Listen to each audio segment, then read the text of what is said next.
MBC 방송의 시선집중 369가 유튜브 방송으로 다시 태어납니다.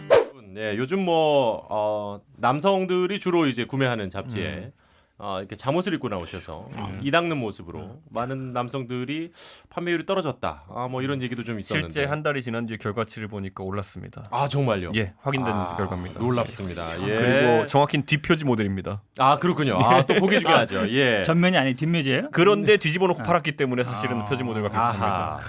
자 역시 이분은 소개가 좀 앞이 깁니다. 예, 이준석 바른미래당 최고위원 나오셨습니다. 어서 오십시오. 예, 안녕하십니까. 반갑습니다. 예.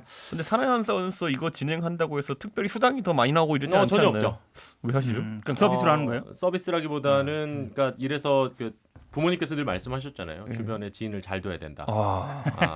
저희 패착이죠. 저희 뭐 낙선자 연합회 이런 거 비슷한 건데 왜 저희를 왜 가까이 이렇게 정치 인싸라고 한번 타이틀을 정해봤는데 어떻게 마음에 좀 드세요?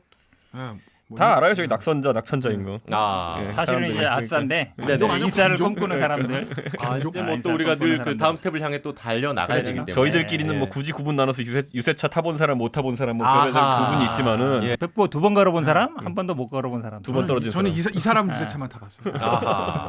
확실히 그 분위기가 그 전에 369 하실 때보다는 훨씬 더 좀 업입니다. 예, 좋네요. 다행입니다. 아침에는 업이 잘 안 되는 경향성이 좀 있어요. 아 그렇죠. 너무 예. 일찍이라 또 다들 피곤하시고 졸면서 나와가지고 오늘 한 가지 이 두 변호사한테 제가 부탁하고 싶은 건 혹시라도 전화 허위로 아나운서가 혹시 명예훼손이라는 게 걸리면은 두 분이 알아서 무료 변론해 주시기로. 제가 보기에는 아마 편집을 할 것 같아요. 안 걸리게 알아서 네. 편집할 것 같은데. 그리고 그 아니 원래 진실을 말할 때가 제일 위험하기 때문에 상대편이 그럴 수 걸긴 있죠. 걸어요 우선.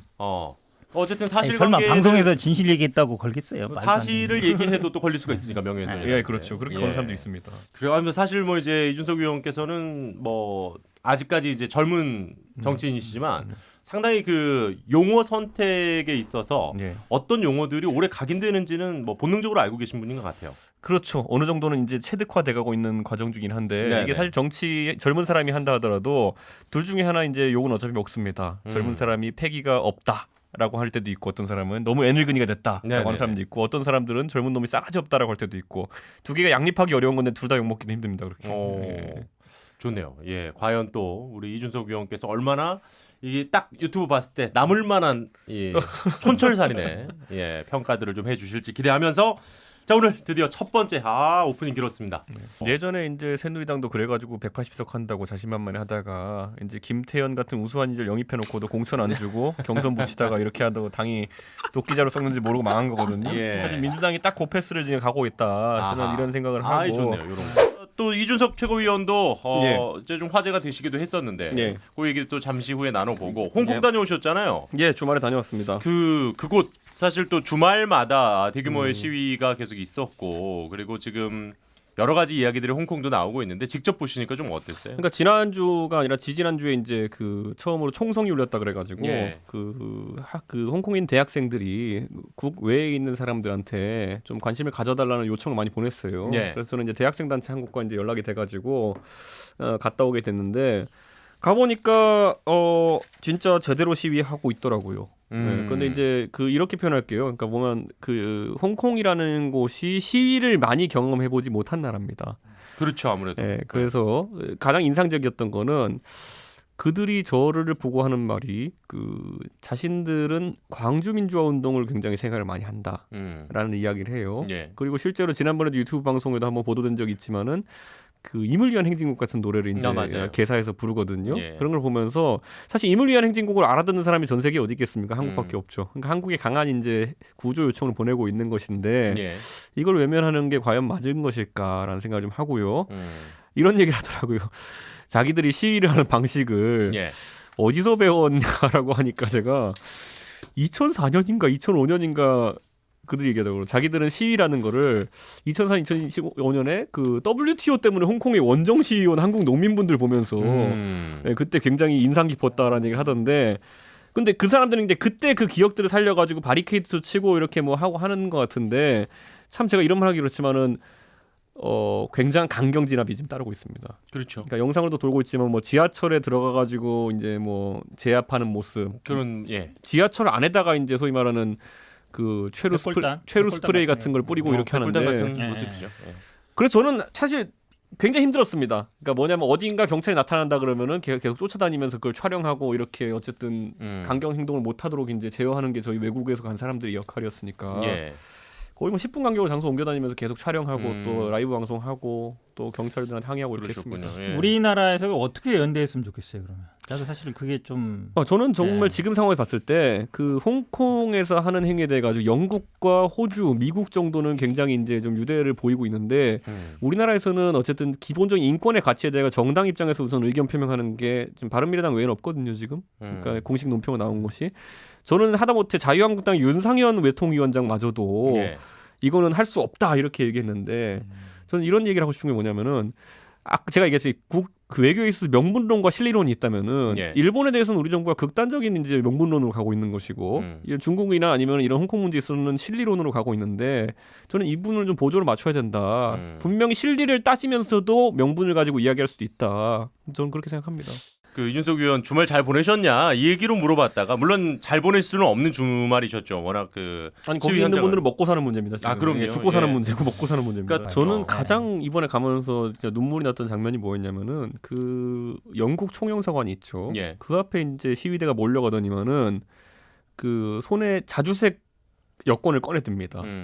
이게 뭐냐면 이제 영국 여권이거든요. 예, 예. 우리도 영국 시민이다 이러면서 이제 다시 우리를 식민지로 만들어 달라. 차라리. 예, 그런 얘기를 하면서 계속 소리 지르다 갑자기 어떤 분이 한 분이 노래를 부르기 시작하는데 그게 뭔가 했더니 전 모르는 노래였죠. 근데 뭐 가사를 들어보니까 로드 세이브 더 퀸 이런 거 보니까 그냥 국가네. 국가가 아닌가. 이게 그러니까 저는 여왕이 약간 영원하라가 아니 그죠? 충격이었던 거니까 신의 보면 영원. 우리나라는 우리는 과거 식민 지배가 너무 안 좋은 기억이었고 우리한테 좋은 게 하나도 없는 그런 기억이었기 때문에 그것을 동경하는 사람이 어디 있겠습니까? 일제 치하의 그거를. 그런데 그들은 지금의 현실이 닥치게 될 현실이 얼마나 두려우면은 오히려 그 당시에 총독 체제였거든요. 거기는 그렇죠. 네. 총독 체제의 식민지 체제를 다시 갈망한다는 게 저는 와 진짜 이거 자유를 뺏어간다는 약간 말한 것처럼 그 정도로 무서운 일이구나 사람들한테 이걸 느꼈죠. 네. 아니 근데 저 이준석 네. 의원 뭐 징계 얘기 나오던데요? 그 지금 뭐 저희 당 손학규 대표의 모든 그런 행동에서 제가 다시 한번 사과드리고요. 그 하태경 의원이 이제 지금 그 직무정지 6개월. 노인비하 발언이라고 해서 이제 직무정지 받았는데 예. 사실 하태경 의원의 그 발언을 분석해 보면 노인비하는 없습니다. 그러니까 나이가 들면 정신이 퇴락한다는 말도 있듯이 우리는 각자 일신하도록 노력해야 된다라는 말을 했거든요. 근데 그 우리 대표께서 공교롭게 나이가 많으시기 때문에 본인을 지칭하셨다 생각해가지고 이준석 의원은 근데 왜 무슨 이유로 지금? 저는 사석에서 제가 안철수 대표랑 제가 이제 공천 때문에 은원 관계가 있잖아요. 예. 그래서 제가 안철수 대표가 만약에 그렇게 하면은 진짜 안철수 대표는 비읍시읒 되는 거지. 그것도 뷰 네, 되는 그만. 거지라고 했어요. 그런데 그만. 했는데 그걸 이제 누가 녹취해가지고 이제 뭐 제보를 녹취를 했는데, 했어요? 예. 그러니까 뭐 제가 봤을 때는 이제 이것도 뭐 문재인 대통령식의 그 사례 전례 이런 건 아니지만은 이제는 바른미래당의 술자리 대화까지도 정쟁에 활용되는 상황이 됐습니다. 이제. 아니 그러면 궁금한 게요. 그냥 뭐 나와가지고 그냥 하면 되지. 왜 그런 당에 그냥 계속 있어요? 그런 당이 아니라 손학규 대표가 이제 주도하는 그 질서에서의 아니 그렇게 녹음까지 술자리 대화를 녹음까지 할 정도가 되면 사속 대화인데. 하나의 이건 정말 정당이라고 할 수 있나요? 양떼목장인데요. 당이라는 건 그거 기본적으로 녹취한 사람은. 어떤 결사체고 정치적인 어떤 목적을 위해서 모인 조직이잖아요. 뭔가 네. 그렇잖아요. 결국 정당이라는 건 그렇죠. 동지고 어쨌든 예. 하나로 뭉쳐서 우리가 정권도 뭐 창출하고 뭐 총선 아니, 그리고 승리하자 이건데. 그리고 제가 했던 말이 뭐냐면 안철수 대표가 한국에 돌아와 가지고 정치를 재개하려면은 그 실제로 좀 변화를 보여줘야 된다. 그렇게 하지 않고 오는 것은 사실 큰 의미가 없다. 그렇게 하면 안철수 대표가 되는 거지였는데 뭐 제가 봤을 때 모르겠어요. 이거 아니 그러니까 제 말은 왜 그 당에 계속 있냐고요.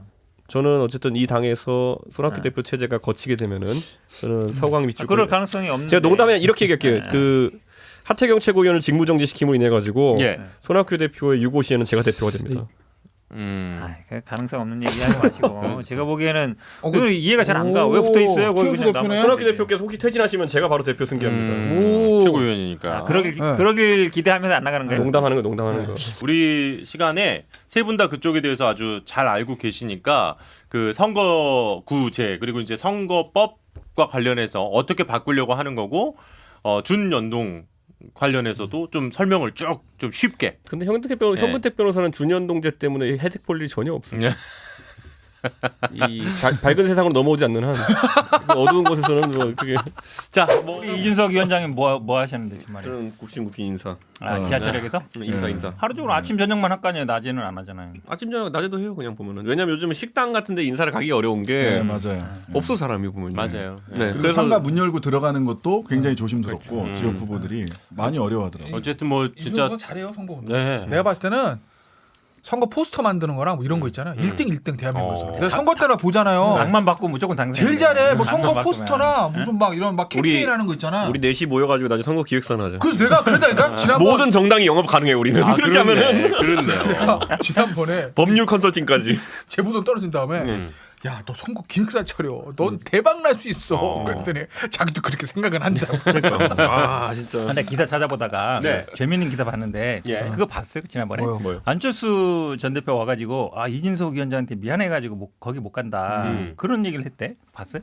그걸 이제 안철수 대표 측은 당연히 부인하는데 측근이 그런 말 기사에 했다는데. 그렇게 났던데? 네, 났어요. 그 기사 봤는데 그보다 제가 예전에 여기서 예측하지 않았어요? 안철수 대표 당 색깔 주황색 쓸 것이다. 뭐 수험색밖에 남은 게 아니 그게 아니라 없어요. 실제로 안철수 대표가 1년 전에 만들어놓은 유튜브 채널이 한번 얘기했어 그때. 다시 안철수라는 채널 만들었는데 네. 그게 주황색 컨셉으로 영상도 돈 들여서 만든 것 같고 뭐 이런 게 있어요. 그래서 제가 예측해서 주황색이다.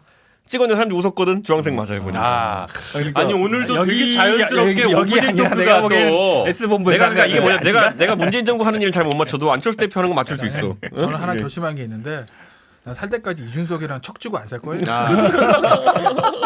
나는 이준석이랑 척지고 안 살 거야. 힘들어질 것 같아. 사실 이제 그 이름이 결국 어쨌든 안철수 신당으로 지금 일단 가닥을 잡았어요. 그거 외엔 방법이 없는 게 제가 이거는 안철수 대표 측근들 하고 많이 친하니까 그냥 분위기를 느껴보자면 예. 뭐 개개인들의 발언도 있었고 지난번에 안철수 대표가 인기 참 좋았을 때 3번 나가가지고 아주 이제 국회의원 나가가지고 한 25% 이렇게 되신 분들이 있어요. 득표율이. 그분들 그때 굉장히 좋은 득표를 받았죠. 그렇죠. 하지만 당선에 대한 임계치까지 가려면 그 당시 3파전이었으니까 35를 넘겼어야 되는 거였거든요. 그렇죠. 당선이 최소한. 되려면. 근데 거기에는 좀 부족했었는데 지금은 그때보다 세가 약하다고 생각하는 거예요. 그렇기 때문에 안 대표 마음속으로 내심 비례 전문 정당 같은 걸 차리면은 비례 의석 많이 얻겠다는 생각했지만은 그걸 위해서 지난번에도 나를 위해 뛰어줬던 사람들을 지역구에서 총알바지로 뛰어라. 이제 까지 하기가- 했을 때는 쉽지 않죠. 종이를 다 해주기 쉽지 않다. 어. 그래서 저는 봤을 때 이제 안철수 대표가 안철수 신당이라는 이름을 가칭을 쓸 수밖에 없는 이유가 곧 죽어도 첫 번째 여론조사에서 10% 찍어야 됩니다.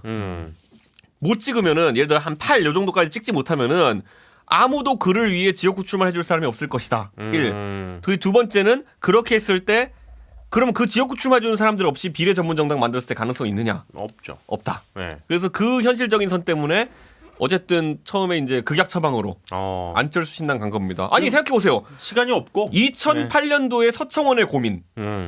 친박 연대란 이름 아니고는 답이 없다. 그런 똑같은 거잖아요 지금. 네, 안철수 대표 안철수 신당 말고는 답이 없다. 그러니까 그 정도의 네임밸류를 더 갖기가 어려우니까. 안 대표 이러면 엄청난 브랜드죠. 그 어떤 뭐 정당 이름을 갖고 오더라도 그러겠다. 이준석 위원장이 얘기해준 대로 어쨌든 첫 여론조사 결과를 좀 우리가 가지고 관심 있게 좀 볼 필요가 있겠네요. 이게 좀 특이한 게 뭐냐면 어디서 표가 나오긴 난 그게 궁금한 거예요. 저희 새로운 보수당은 당 차리면서 창당 준비위원회 시절이나 이럴 때는 여론조사를 최대한 자제시켰어요. 예. 왜냐하면 준비가 돼서 딱 포장지 벗겼을 때 많이 나오길 바랬는데 이분들은 바로 지금부터 여론조사 기관에 넣어달라고 주장하고 있는 걸로 알고 있어요. 야. 그 말은 뭐냐면 그만큼 일정이 촉박한 상황에서 그렇죠. 창당 일정을 진행해야 되고 새로운 보수당은 창당까지 갈 거는 명확했어요. 그런데 그렇죠. 그 뒤에 정계 개편을 어떻게 참여하느냐 관심사였는데 안 대표 입장에서는 지금 일정으로는요. 창당에 실패하는 상황이 생길 수도 있어요. 그럴 수 있어요. 그러니까 제가 아까 서청원 대표 이야기를 잠깐 했는데 네. 친박연대라는 정당이 어떻게 생긴 거냐면은 공천 심사위에 잘리고 나가지고 생긴 거예요. 그러니까 그때는 20일 정도밖에 시간이 없기 때문에 못한다. 그러니까 정치적으로 판단이 빠른 서대표는 여기서 바른미래당을 합당하고 나서 가장 놀랐던 게 보니까요. 네. 그 국민의당 시절에 여러 가지 희한한 IT 프로젝트들이 그 막 몇 억짜리 프로젝트로 막 돌아가고 있더라고요. 뭐 거기에 뭐 블록체인 소통 체계 이런 거 하는데 제가 컴퓨터 전공자잖아요. 블록체인 네가 여기서 왜 나와? 뭐 이런 느낌의 것들이 약간 네가 거기서 있었던 게 왜 나와? 있는데 뭐 그러니까 정당 얘기 모르고 왜 블록체인으로 하는데? 안 대표가 약간 좀 그런 버즈워드에 반응하는 게 있는 게 IT 전문가로서의 어떤 그런 느낌이 있는 것 때문에 그 뭐 그렇기도 미세먼지라든지 그 몇몇 단어들이 있잖아요. 하고. 저는 그래서 안 대표가 그러니까 저는 이번에 안 대표가 와서 하는 행보들이 굉장히 정치적이에요. 그래서 저는 이 효과를 극대화하기 위해서는 저는 왜 독일이랑 미국으로 유학을 갔지 이런 생각하는 거예요. 그러니까 오히려 유학을 프랑스로 갔어야지. 마크롱이 되고 싶다 이랬으면은.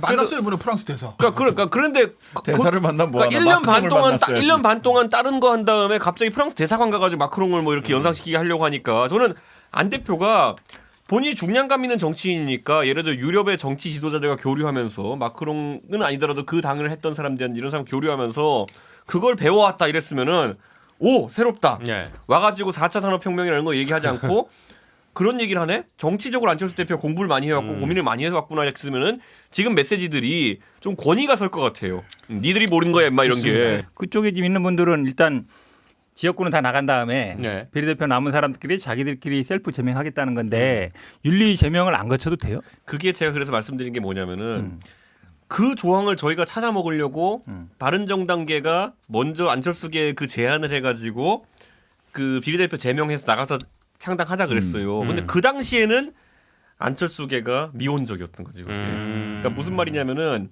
이렇게 표현하자면은 자기들은 바른정당계가 나가면 접수할 수 있다고 생각했던 거예요. 아하. 그렇기 때문에 그 당시에는 그 조항이 안 된다고 판단한 거예요. 그러니까 윤리를 거쳐야 된다. 이렇게 보면 되는 게 옛날에 통진당 사태 때도 보면요. 그때 통진당에서 당기위원회에 올려가지고 거기서 제명을 해야 되는 거였는데 그때도 결정적으로 작용한 게 뭐냐면은 국회 사무총장이 어떻게 받아들이냐예요.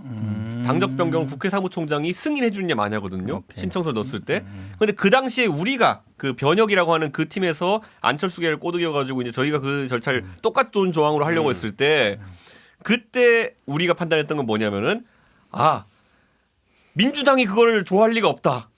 그렇기 때문에 국회 사무총장이 어쨌든 안 민주당 해줄 것이다. 출신이니까 허가해 줄 리가 없다. 이렇게 판단하고 있는 건 지금도 마찬가지인 게 뭐냐면은 뽀프로서님 원이고 뭐저고 해가지고 손학규 대표가 외로워지는 상황 속에서 민주당에서 사무총장이 허가해 줄 리가 없다. 그게 저희 판단입니다. 정말 고생 많이 하셨어요. 예, 또 유의미한 성과도 있었고 미래통합당의 이준석 최고위원 오늘도 함께하겠습니다. 어서 오십시오. 안녕하십니까. 고생 많으셨습니다. 네. 뭐 아쉬우시겠지만 그래도 그 안에서 상당히 또 유의미한 성과도 좀 있었던 그런 선거 아니었나 또 싶기도 하고. 낙선은 다 무의미해요. 그래도 아마 그 지역에서는 제가 알기로는 그 역대 보수 후보 가운데서는 가장 많은 득표를 한 걸로 제가 알고 있는데요. 그러니까 이게 이게 있잖아요. 뭐냐면 예전에 그 제가 두 번째 선거 치렀을 때가 바른미래당으로 치러봤던 거거든요. 네. 그때 이제 노원병에서 안철수 대표의 지역구였으니까 그렇죠. 저랑 안철수 대표가 같이 나갔었어요. 그때 서울시장 나가고 같이 했었는데 그때 안 대표가 한 20% 초반대 제가 27% 이렇게 했거든요. 그러니까 사람들은 당 플러스 얼마냐를 봐요. 그러니까 그때 바른미래당이 한 지지율 8% 이렇게 나오던 시절인데 그러니까 안 대표도 이제 그 자기 지역구 노원병에서는 선거를 뛰지 않으면도 12% 플러스를 받은 거잖아요. 저도 한 20% 플러스 받았던 건데 정치인들은 결국에는 그걸 하나의 지표로 봐요. 그러니까 뭐냐면 내가 당 지지율을 뛰어넘어서 얼마를 받았느냐. 예. 근데 이번에는 제가 봤을 때 그때만큼 제가 당 지지율 플러스를 하지 못했으니까 이번엔 그래도 이제 거대 야당이니까 속된 말로 당빨을 좀 받은 케이스. 거기에 제가 크게 봤을 때는 플러스 5% 정도 했다 이렇게 보는 건데 예. 그에 비하면 윤상현 이런 사람들은 대단한 거죠. 윤상현 후보는 결국 무소속으로 또 당선이 되셨죠. 예. 그러니까 저는 뭐 그런 분들 비하면 아직 멀었습니다. 보면. 그러니까 결국 우리가 그 프로야구 선수를 평가할 때도 WAR이라는 지표를 그렇죠, WAR이라는 지표를 보잖아요. 예. 이 사람을 고용했을 때 몇 승을 더 거둘 수 있느냐. 그렇죠. 그런데 사실 그게 이제 그게 지도자급에서는 박근혜 대통령이 옛날 선거 여왕이라 했을 때는 WAR이 엄청 났던 거고 그 사람이. 이번에 뭐 우리 지도부 저를 포함한 우리 미래통합당 지도부는 WAR이 마이너스였던 거죠. 이제. 그러니까 저는 제 개인으로서는 지역구에서 선방할지 모르겠지만은 제가 지도부로서 고비고비해서 막아내지 못한 것 때문에 저는 이번에 WAR이 마이너스입니다. 근데 뭐 이준석 최고위원이 좀 겸손하게 얘기한 건데 네. 참 옆에 있어서 말하기 민망하지만 제가 봤을 때 정말 잘한 거예요. 저는 사실은 이제 옆에 어제 내가 카톡 보낸 게 어저께냐? 카톡으로도 내가 보냈는데 난 진짜 감동했어요 이번에. 왜냐하면 선거 캠페인 과정부터 시작해가지고 메시지나 뭐 이런 TV 토론이라든지 전 다 쭉 지켜봤거든요. 네. 뭐 원래 본인이 한 것도 페이북에 많이 올리니까 뭐 예전에 사실 2012년 16년 총선 때 처음에 떨어질 때 전 옆에서 봤으니까 이제 알았던 거고 이번에도 제가 보면서 뭔가 약간 그나마 좀 보여준 희망은 좀 보인다라는 거죠. 이준석 최고위원 같은 사람이 좀 몇 명 더 있으면 왜냐하면 윤상현이랑 비교가 안 돼요. 밭 자체가. 제가 그런데 네, 솔직히 제가 네. 방송에서 진짜 제가 언급을 이거는 유튜브니까 한번 하고 넘어갈 것 같은데 그 이번에 그 지상파 라디오들에서 소위 말하는 여론조사 전문가라고 해서 불러놨던 사람들이 저에 대해서 표현할 때 노원병에서 지역구로 옮겨라 뭐 그리고 뭐 그걸 뭐 긍정적인 의미로 언급한 게 아니라 조롱조로 지상파 방송에서 언급한 사람들이 있어요. 네. 이 사람들은 진짜 앞으로 정치평론에서 은퇴했으면 좋겠어요. 그건 왜냐면은 선거 과정 중에 영향을 미치기 위해서 이번 선거에는 여론조사 전문가라는 사람들이 뭐 사실 여론조사 업체라는 게 ARS 기기에 갖다 놓으면 그냥 누구나 할 수 있어요. 태연이 형도 내일부터 할 수 있어요. 돈 있으면은.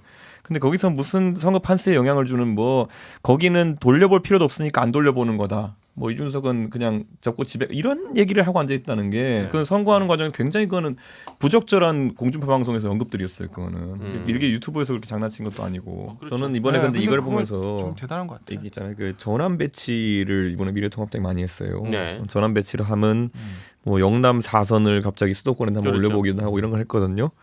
근데 이 사람들이 저는 좀 앞으로 영남 다선이라 이런 사람들이 좀 겸허해질 필요가 이제 있겠다라는 생각하는 게 4선을 하면서 의정 활동을 하면서 TV 얼굴이 얼마나 나왔겠어요 보면은. 네. 그냥 정작 지역구를 조금만 바꿔놔도 무의미한 어떤 득표율이 나오거든요 보면은. 그러니까 새로 나온 사람과 전혀 차이를 볼 수 없는 그런 득표율이 나오거든요. 그러니까 저는 그걸 보면서 사실 정치인이한 사람이 그 매너리즘에 빠지면 안 되는데 영남 다선은 진짜 매너리즘에 빠진 사람 많았구나. 이게 뭐냐면 선거 운동하는데 제가 그러니까 너무나도 현장에서 그런 얘기를 많이 들었던 게 영남 다선들이 수도권에 올라오거나 아니면 지역을 바꿔 출마하는 경우에 선거 운동 하는 방법을 모른다는 거예요. 그전에 이제 자기 동네에서 할 때는 워낙 자기 동네에서는 편했으니까. 공천 이꼴 네. 당선인 곳에 뛰다가 공천 이꼴 당선이 아니라 공천도 이번에 어렵게 받고 그다음에 선거를 뛰려고 하니까 당장 옛날에 하던 그 마인드대로 그냥 한 예를 들어 선거기획사에 돈 1억 주고 야 유세차랑 무슨 뭐 홍보물이랑 이거 다 해와 이렇게 하는 식으로 선거를 못 치르거든 수도권에서는. 그러니까 저는 지금도 제가 얘기하는 게 뭐냐면은 제가 이번에 미래통합당의 젊은 후보들이 나가가지고 많이 깨졌거든요. 네. 그거요 저는 진짜 대한민국에서 혜택 받은 젊은 사람 한 10명, 20명만 해볼 수 있는 경험이에요.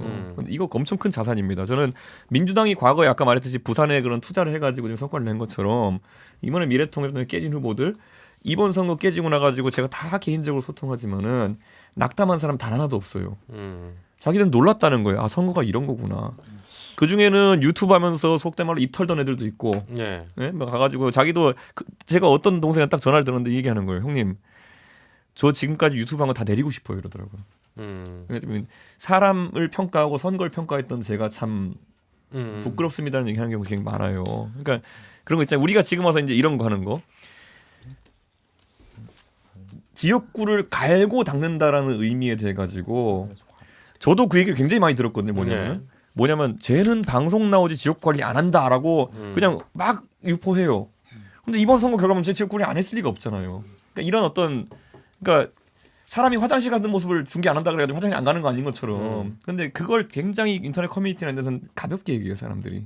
근데 그게 아마 선거를 뛰어본 사람들은 앞으로 그렇게 얘기 안 하거든요. 그래요. 데이터 선거라고 이제 보통 얘기하는 거여서 네. 데이터는 볼 줄 아는 사람의 가치가 있는 거예요. 근데 이번에 대부분의 미래통합당 후보들은 데이터를 못 봤어요. 오늘 제가 이제 최고위원회의 하면서 이제 저희 최고위원회의 거의 전원 낙선했거든요. 네, 알고 있어요. 그러니까 앉아가지고 네. 다들 이제 얘기하면서 이제 봤는데 이런저런 얘기를 해주니까 굉장히 놀라는 분들이 많아요. 자, 그리고 선거는 디테일에서 승부가 나는데 이게 있어요. 제가 한 가지 설명드리면요. 이번에 민주당 후보자들과 통합당 후보자들 가장 큰 차이가 뭔지 아세요? 어떤 거요? 통합당 후보자들은 선거 초반에 자신들이 보내는 문자 메시지가 다 차단됐어요. 이건 제가 말씀드리는데 그러니까 그 받으신 유권자들이 한번 보고 다 차단을 걸어버렸다는 건가요? 아니요, 그게 아니라 이런 거예요. 그 2016년에 제가 이제 문자를 발송해 보잖아요. 그럼 제가 이제 지역구에 어떻게든 명단을 취합하고 몇만 개 단위로 보내 보잖아요. 네. 그럼 저는 거기에 이제 제가 컴퓨터공학도라서 그런지 어떤 영상 링크를 올리더라도 그 몇 명이 클릭했는지 볼 수 있게 그 추적을 달거든요. 근데 그때는 예를 들어 5만 개의 문자를 날리면은 한 4,000명 정도가 영상을 클릭해요. 네. 근데 이번에는 제가 똑같은 양을 만약 보냈다 했을 때는 한 1,500에서 2,000명 정도가 클릭을 안 해요. 그래서 뭐가 차이가 2016년 선거와 2020년 선거 뭐가 차이가 나냐면요. 그 SK텔레콤 전화 같은 경우는 T전화가 이제 기본 어플리케이션이 돼 있잖아요. 네. T전화에서 스팸 신고가 20개 이상 들어가게 되면은 주황색 느낌표가 떠요. 그리고 이게 100개 넘어가면 빨간색으로 해가지고 읽으면 안 될 것 같이 떠요 그게. 근데 이게 뭐냐면은 그 확실히 그 각 당의 지지층이 다른데 젊은 지지층 같은 경우에 스팸 차단 어플 같은 걸 실제 써요. 그렇죠. 그러다 보니까 자기가 싫어하는 미래통합당 후보자가 문자를 보내는 순간 다 걸어버리는 신고를 하는 거죠. 이게 그러니까 내 걸 차단하는 게 아니라 그게 집합 방식이잖아요. 그래서 주황색 처음에 20개 한 번 보냈을 땐 주황색 정도까지 도달하고 보통 미래통합 후보자들이 두 번째 보냈을 땐 거의 다 빨간색이 먹힌 거예요. 그래가지고 제가 그래서 저희 같은 경우에는 그걸 미입하고 있기 때문에 그러면 그게 어떻게 되냐면요. 조금 정신을 차리는 후보들 같은 경우에는 파악해가지고 싫어요가 올라가면 좋아요로 풀어야 돼요 그거를. 그 차이만큼 해가지고 얼마 이상이면 주황색 뜨고 빨간색 뜨는 거거든요. 저희는 그거 살려내려고 죽을 똥살똥거리는 그거는 우리 지지자들은 그걸 아니, 어떤 후보들은 보니까 전화번호를 계속 바꿔가면서 그게 그 사람들 파악한 거예요. 이게 무슨 상황인지. 네. 근데 대부분의 미래통합당 후보자들이나 이런 사람들 선거 처음 나가고 이런 사람들은 내 문자가 도달하지 않는 이유도 모르고 원래 선거 문자를 8번 보낼 수 있거든요. 예. 두 번째 이후로는 유권자에게 아무것도 메시지가 닿은 게 없는 거예요. 근데 이게 이제 어떤 식으로 이제 우리가 받아들여야 되냐면은 선거의 그 파고를 넘으려면 밑반에 준비를 해야 되는데 저는 이번에 그걸 돌파했던 게 뭐냐면은 제 인스타그램이랑 페이스북 가보면은 제 페이스북이랑 인스타그램 제 거 보시는 분 아시겠지만 상계동 사람 아니면 친구 추가 안 받습니다. 팔로우 안 합니다가 그게 4년째 그렇게 하고 있어요. 예, 근데 이게 왜냐면은 그렇게 해서 추가를 해야지만 SNS가 유효한 거거든요, 사실. 지역구 후보자에게는. 왜냐면 10만 명 모아도 250개로 나누면 그냥 모으면 400명밖에 안 되고 우리 동네에서는. 팁 대방출하시네요. 이제. 그러니까 제가 이걸 얘기하는 게 뭐냐면 선거 컨설팅을 해야 되겠어. 예전에도 얘기 내가 그랬잖아. 네. 지역 계속 사찰이면 얘기했어요. 대박. 이게 왜 그래서 제가 이제 솔직하게 말씀드리면요. 제가 사실 저랑 하태경 의원은 그 바른미래당의 바른정당 생활을 하면서 저희가 진짜 그 지지율을 6%에서 8% 올리는 게 무엇인가에 대해 죽을 똥살똥 고민했던 그런 사람들이에요. 근데 지금의 미래통합당은 이번에 선거를 제가 와서 치러보니까 야 아직까지도 약간 공천만 받으면 기본 콘크리트가 있는 상황에서 선거 치른다고 착각하는 분들이 많은데 그렇죠. 이제 기본적으로 한 30%는 먹고 간다고 생각하시니까. 제가 그래서 가장 한심한 게 뭐냐면 일부 후보자들 같은 경우에는 선거 컨설팅 업체 이런 데 보면은 뭐 투표 권유제나 이런 거 하는 게 있거든요. 예. 그거 쓰신 분들 1시간 만에 다 차단됐어요. 그거 전부 다 제가 여기 보면 뭐 053, 054 이런 데 막 경상도 선거 치르시는 분들 업체에 몇 천만씩 주고 맡겼을 거 아니에요. 예. 다 티저나 이번 빨간색 떠요 지금 보면은. 그거 읽으면 안 될 것처럼 이렇게. 근데 그런 것들 그리고 뭐 스팸 차단을 후후 이런 거 쓰는 사람들 다 미통당 그 문제 차단 먹여버렸어요. 근데 이런 거 하나 파악하지 못하는 당참을 파악하지 못하는 상황 속에서 무슨 선거를 치르냐. 전 이번에 진짜 이거는 제가 그래도 이번에 선거 끝나고 나가지고 앞으로 어떤 지도체제가 들어오고 뭐 하는지 상관없이 제가 어쩌다 보니까 인간이 약간 뭐 최고위원 이 직업인 것처럼 돼버린 사람인데 예. 저 이제 그런 것보다 솔직히 제가 실무를 해서 당을 좀 바꿔보고 생각이 드는 거 이제 보면 의사결정자 보면 제가 진짜 사무총장 하고 싶다. 아니 사무총장도 아니고 진짜 내가 홍보본부장을 해야 되나 이런 생각할 정도로 이 감이 진짜 떨어져요 진짜 보면. 제가 이 방송에서도 그래서 그런 얘기했던 게 김종인의 가치는 여전하지만 예전 같지 않다라고 얘기한 건 황교안보다 리스크 관리는 훨씬 잘하는데 김종인의 그 다음 컨텐츠는 안 나왔어요. 제가 이렇게 그거는 내가 받아서 지금 얘기하고 싶은 게 김종인 얘기하고 싶은데 뭐냐면은 제가 이 방송에서 몇 개 준비하고 있었다 그랬잖아요. 아니 그것도 그렇고 제가 이 방송에서 예. 이번 판에 친이계의 조직적인 어떤 그런 게 있다라고 얘기했던 게 뭐냐면은 근데 그게 이제 선거 이제 다 끝나고 나면 이제 다들 보이실 거예요 보면은 사실 그 핵심 지역구에 보면은 사실 그렇게 배치된 분들도 있고 무엇보다 김종인 장관의 역할론에 대해 가지고 제가 오늘 아침에도 그 KBS 라디오에서 이제 삼국지 게임에 비유를 했는데 자 김종인이라는 사람의 그 가치를 극대화하려고 했을 때는 그 사람은 여의도 국회라는 건물을 벗어나면 안 돼요. 기자들이 제일 많은 곳에서 메시지를 내고 대응하고 이래야 되는 거거든요. 정책을 짜고 이래야 되는 거거든요. 그런데요. 이 사람이 가장 필요할 때는 정책적 판단할 때는 이 사람을 받지 말자고 하다가 그건 뭐 제가 다시 언급하지 않겠지만 어떤 조직적인 세력이 반대하다가 그 사람이 들어오고 나서는 그 사람을 나이 80된 그 아저씨를 그 전국구 유세를 돌렸어요. 그러니까 이거는 제가 삼국지 게임 비유했지만은 지력 90인 사람은요. 그 삼국지에서 군사로 투입해야 되는 거예요. 군사 그냥 군대 장수로 투입했다. 근데 그건 뭐냐면 그 가가지고 일기토를 내보낸 거예요. 밖에 나가가지고 이거는 제 생각에는 이거는 근데 그분들이 굉장히 나쁜 의도가 있었다고밖에 좀 볼 수가 없는 거예요. 그거는. 근데 이건 뭐냐면 이렇게 얘기할게요. 박근혜 대통령이 예전에 전략적 판단을 잘못했던 것 중에 하나가 뭐냐면은 그때 180석론이 나오니까 의석이 한 3, 40개 까여도 내 말 잘 듣는 사람들로 공천을 채우겠다라는 의식이 있었던 거예요. 그랬기 때문에 공천 난리를 쳤죠. 유승민은 잘라라. 뭐 안 잘리는데 그러면 어떻게든 잘라라. 그러니까 이제 극단적인 수가 나오잖아요, 보면은. 그런 것처럼 이번에도 마찬가지예요. 자, 막판에 황교안 대표가 공천에 있어가지고 갑자기 뭐 이런 표현 적절치 없지만은 개입을 하게 된 계기가 네. 무엇이었을까 했을 때는 그 안에서 황 대표도 자기가 명확하게 이해했을 거예요. 자기가 그 선거에서 제가 지난번에 120석 전략, 150석이냐 180석 전략 얘기했지만은 적어도 120석은 해야지 자기가 대표로서의 성과, 그러니까 그 현행 의석 유지 정도는 해야지 성과를 야기할 수 있는 거거든요. 그렇죠. 근데 그 당시의 분위기에서 자기가 그러면 한 140은 된다고 생각했으니까 그렇게 버린 걸 거 아니에요, 보면은. 그런 어떤 활극이. 그럼 그 자료를 그렇게 만들어준 사람이 누구겠느냐? 제가 이거는 어디 내부 회의에서 나왔는데 이런 게 있어요. 어느 날 여의도 연구원 쪽에서 얘기가 나왔는데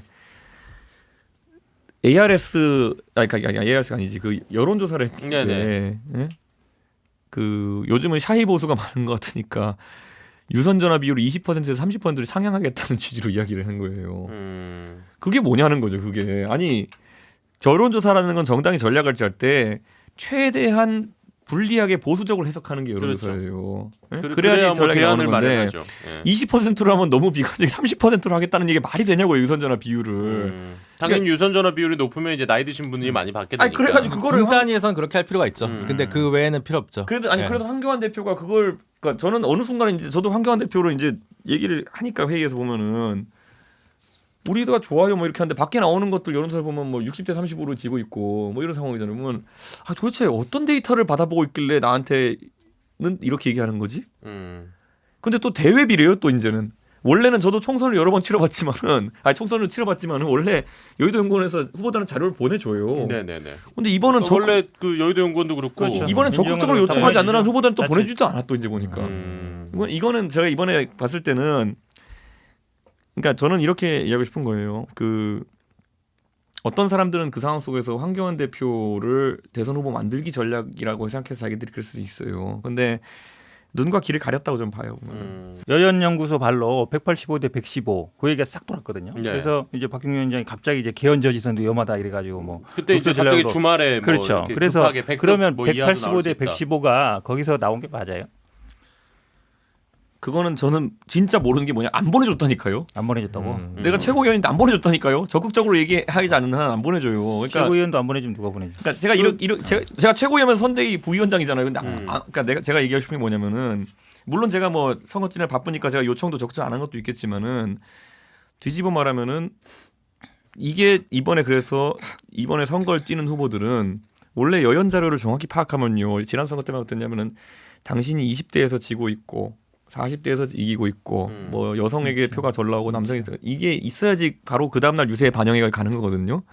근데 이번 선거는 어쨌든 병참도 상당히 좀 저는 잘 되지 지역구에 제가 않았군요. 지역구에서 그래도 관리를 계속 했으니까 적절하게 판단하는 지표들이 있지만은 나머지 이제 처음 이제 배치된 후보들 같은 경우에는 이 동네에서 내가 어디서 우세하지 불리한지 이런 것도 모르고 그냥 선거를 치렀던 거예요. 말이 안 되는데. 제가 네. 유튜브 하면요, 제가 솔직히 제가 방송을 뭐 돈 받은 방송했던 사람인데 어지간한 유튜버보다 잘할 자신 있어요. 제가 자료조사도 잘할 자신 있고 그리고 내부 정보력도 훨씬 뛰어나고 그 사람들보다 그렇죠. 제가.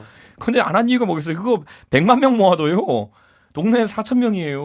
그걸 봐야 내가 4천 명을 차라리 내가 동네 관리하는 게 낫지. 이게 지역구 선거에 아무도 안 된다니까요. 그리고 100만 명 하다 보면 그게 어쩔 수 없이 그게 그 100만 명 그렇게 모이게 되면요. 거기서 수익이 나요. 수익이 나면은 머릿속에 사람이 돈을 떼놓고 생각할 수 없기 때문에 내가 하는 발언 자체가 달라져요. 그렇죠. 그러니까 많은 사람들이 세지고. 저한테 유튜브 안 하냐 그러는데 저는 유튜브 채널을 가보시면은 제가 상계동 이준석이라 만들어 놓고 제 공약 영상 저장소 정도로만 쓰고 있는 거지 뭐 문자 보낼 때 링크 넣을 수 있는 그런 수 있지 나는 거기서 평론하고 돈을 수익을 받기 이렇게 하면요.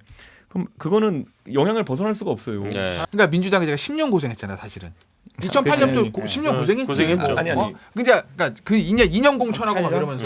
내가 얘기할게. 네. 그거는 내가 왜 안 줬는지는 내가 봤을 때는 알 것 같아요. 왜냐하면은 수도권을 조사했으면은 거의 다 제 생각에 30대 한 53 이렇게 나왔을 거 아니에요. 30대 55 이렇게 나왔을 거 아니에요. 보면은 그러면은 힘 빠지니까. 처음 선거 뛰는 사람들은요 거의 막 미칠 것 같을 거예요.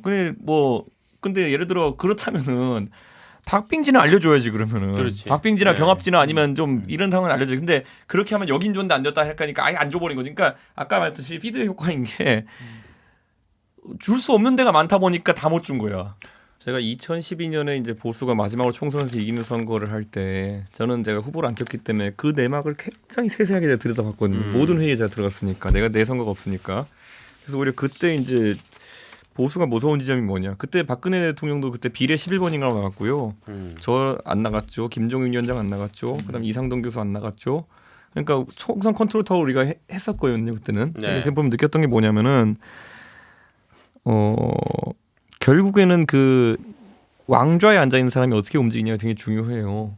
그러니까 리더가 중요한데 이번에는 그 제가 뭐 황교안 대표를 비판하려고 하는 게 아니라 리더가 전국 선거를 지휘해본 경험이 없어요.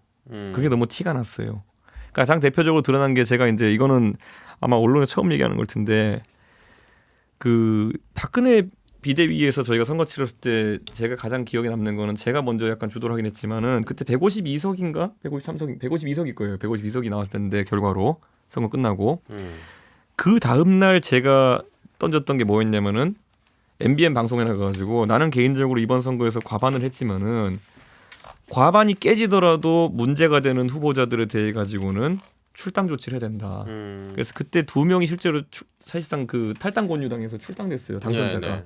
그게 그 당시 노문 표절 의혹이 있었던 문대성 의원이랑 그 당시에 뭐 가정사 문제가 좀 있었던 김영태 KBS 당선자 이 둘이 그러니까 결국에는 그 다음에 대선이 있었기 때문에 우린 강한 목표 의식으로 의석수가 중요한 게 아니다. 결국은 그 당시 MB 정부 막판에 보수가 굉장히 비판받던 시점에 더 강한 의지로 뭔가 기강을 세워야 된다는 생각을 했었거든요.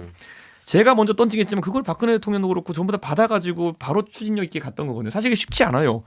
과반을 152석으로 했는데 과반을 깨면서 그걸 하기 쉽지 않거든요. 네네. 근데 그 정도의 각오를 가지고 달렸는데 이번에는 제가 이제 그 차명진 의원 건이랑 그 앞에 이제 김대호 후보자 건을 이제 보면서 이렇게 얘기했어요. 제가 가서 그 저는 제 지역구 선거 미친 듯이 바쁘잖아요. 그렇죠. 그런데 이 제명하는 건 선대위가 못하고 이제 최고위가 가서 의결 두드려야 되니까 맞아요. 제가 2번이나 호출돼서 갔어요. 차명진 의원 건으로. 자, 그래서 갔더니 첫 번째 회의에서 나오는 내용이 그거예요. 보면은 윤리위원장이 차명진 의원 건에 대해 가지고는 윤리위원회에서 어쨌든 제명 처분을 내리는 게 어렵다고 이제 이야기를 한다. 그래서 이제 이거 안 된다 이렇게 얘기하는 거예요. 저는 그래서 제가 정치적으로 얘기했던 게 뭐냐, 아니 안 되는 게 어디 있습니까? 예? 정무적인 판단이라는 거는 그 방법을 찾아 나가야 되는 것이고 제가 방법을 알려드릴게요. 그러면은 제가 예전에 당에서 비슷한 상황들이 있어 경험해본 바로는 차명진 의원님이 후보지만은 그 아직까지 당협위원장은 아니에요. 그러면 우리 당원 당규 어떻게 되냐면 당협위원장이나 국회의원이 아닌 사람은 도당 윤리위원회에서 제명할 수 있어요. 그러면은 지금 당장 경기도당 윤리위원회를 소집해가지고 해결하시면 됩니다. 근데 그냥 귀찮은 거예요. 하기 싫은 거예요. 네, 하기 싫은 거예요. 이게 그러니까 선거를 앞두고 민감도라는 게 굉장히 중요한 거거든요. 그렇죠. 그 다음에 그래서 그것도 싫으시면 그러면은 최고위원회의에서는 당무에 대한 전반적 사항을 논의할 수 있다는 조항이 있습니다. 그러면은 긴급 징계권이라는 것을 발동하시죠. 이게 왜 나온 거냐면은 제가 손학규 대표랑 싸우면서 우리 당원 당규 하도 읽어가지고 나온 거예요. 긴급 징계권을 쓰시죠. 그때 안 된대요. 누가? 아니 거기 앉아있던 배석자들이. 저기서 아니 뭐 어떡하자는 거냐고 그냥 그날 회의 그래서 흐지부지 돼가지고 왔어요. 그런데 이틀 뒤에 연락이 와. 또 와야겠다. 그 박형준 위원장이 예. 회의 꼭 오셔야 됩니다. 그래가지고 왜 그랬냐면은 차명진 의원 건 때문에 그 지난 주말 여론조사에서 우리가 많이 좀 위험해졌습니다. 그래가지고 갔어요. 그랬더니 뭐 어떻게 알아봤더니만은 긴급 징계권을 사용하재요. 아 그제야. 네. 그러니까 내가 하자할 때는 안 하고 지금 이게 그러니까 그 3일의 차이가 뭐 몇 석을 바꿨을지 모르겠지만은 작지 않았죠. 작지 않았고 저는 작지 이제 않았죠. 그게 그 선거를 치르면서 긴박감을 가지고 치러본 사람들과 지금 와가지고 이제 다들 그냥 공무원처럼 하고 있는 사람들 약간 차이일 수 있는 거고 이번에 김종인 장관이 그것 때문에 굉장히 스트레스를 많이 받았던 거예요. 본인은 여러 당에서 그걸 경험해봤기 때문에 아는 거고 선거는 이기는 게 장땡이다라는 생각으로 갖는 사람인데 다들 거기서 이제 공무원 짓 하고 있었던 거지. 이번 총선 어쨌든 돌아보면서 정리해 주시죠. 제가 아마 여기에 나왔을 때 계속 얘기했던 게 제가 새로운 보수당으로 총선을 치르겠다라고 이야기하면서 통합해서 시너지가 나는 국면이 나오겠느냐라는 이야기를 했고 위성정당도 계속 반대했던 그런 상황이었는데 그랬죠. 저는 제가 그 두 가지 있어가지고 뭐 제 상계동에서의 유권자들과 약속을 지키기 위해서 뭐 통합에 뭐 제가 사실 반승낙 형태로 참여하긴 했지만은 그거는 저는 알고 있었어요. 이 통합이 시너지가 나긴 참 어렵다라는 그 부분. 그렇다면은 보수 진영의 유권자들 입장에서는 그걸 잘 복귀해야 될 것 같아요. 보면은. 그러니까 그들의 논리대로라면은 배신자들이 선거에서 더 결과 안 좋았을 때거든요. 보면은 확장성도 없고 보수에 분탕질하고 있고 유승민 쫓아다니고 무슨 뭐 애국 보수가 너희를 심판하리라. 그게 됐나요 지금 보면은? 저는 그거 아니거든요. 그렇죠. 오히려 뭐 선거는 냉정해야 되는 것이고 결국에는 제가 항상 운동장 기준론을 얘기했지만은 운동장에서 어디서 손들고 기준하고 좌우로 모여 이렇게 하느냐에 따라 가지고 선거 결과가 나오는 것인데 그 애국 세력이 심판한다던 친박 신당과 우리 공화당 어디가 있나요 지금 보면은? 그러니까 그 마지막 질문 하나. 우리 듣는 사람들 위해서 서비스로 굉장히 중요한 많은 언론에서 관심 갖는 결국은 비례당과 합당하느냐 안 하느냐 이게 굉장히 초미의 관심이거든요. 네. 우리 또 당 지도부에 계시니까 좀 정확하게 한번 한마디 그 해주시죠. 일에 대한 판단이 있을 때 저는 지도부가 아니겠지만은 어쨌든 당내 기류가 제가 어떤지. 이렇게 지금 얘기해 보면 뭐냐면요.